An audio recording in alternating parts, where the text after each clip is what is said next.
The market in Kisumu was alive with noise, colors, and the scent of food. Traders called out, children ran between stalls, and in the center of it all stood Tara. She was admired for her beauty and even more for her cooking. Her food drew people like moths to a flame. Many said it was her secret spices. Others whispered it was the oil she sprinkled or the strange perfume that always lingered around her stall. Whatever it was, no one could deny.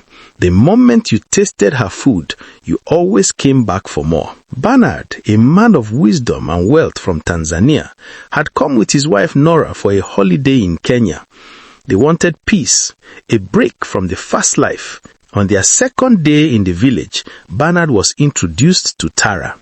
Her smile was wide, her voice smooth as honey. She insisted they try her food. That night, under the dim light of kerosene lamps, Bernard and Nora ate from Tara's hands.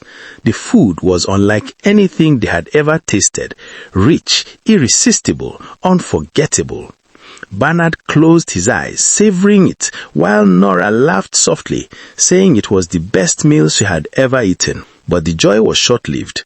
By morning, Nora was weak, her body restless, her stomach refusing peace. She could barely stand.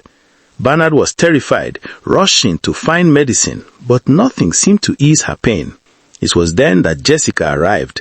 She was Nora's daughter from Nairobi, just 13, but tall and mature beyond her age. Her eyes were sharp, carrying questions she never said aloud. When she saw her mother suffering, she clenched her fists and whispered, "I will not let anything happen to you." The village murmured behind closed doors. Old women shook their heads, whispering that Tara's food was not ordinary. Some said she mixed strange powders, others that she used charms no one could explain. Bernard tried to brush it aside, but the suspicion in Jessica's young eyes grew heavier each day. Jessica began to watch Tara closely. She noticed the way Tara sprinkled something unseen into her pots before anyone arrived. She noticed how the sweet perfume that clung to Tara's stall seemed stronger than flowers, stronger than firewood smoke, stronger than anything natural. It was as if her food carried a pull, a chain that tied people against their will. One evening, when Bernard returned from seeking medicine, he found Jessica sitting by Nora's side, whispering a prayer. Her small hands were on her mother's forehead, and her voice was steady. "Mama, you will be well. Nothing made in darkness can defeat light." As days passed, Nora's strength began to return, but with it came a haunting truth. Jessica had overheard Tara speaking to herself in the market one night, words that sent shivers down her spine. Tara was proud of her secret, how her food was more than food, how she drew people in not with love, but with something hidden and dangerous. Bernard's heart sank. The woman whose food they had praised was not what she seemed.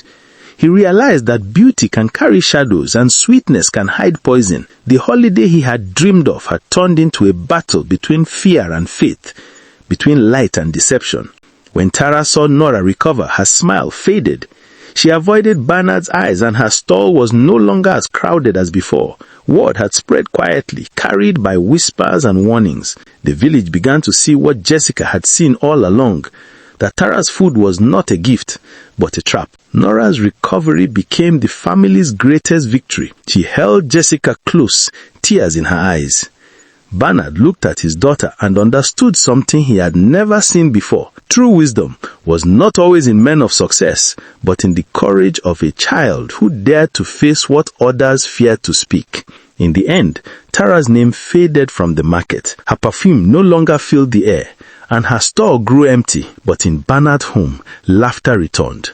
Nora's health became stronger each day, and Jessica's presence filled every corner with hope. The lesson remained like a scar and a blessing at the same time. Not every meal is food, not every smile is kindness, and not every attraction is love, but family, courage, and truth, those are the things that endure.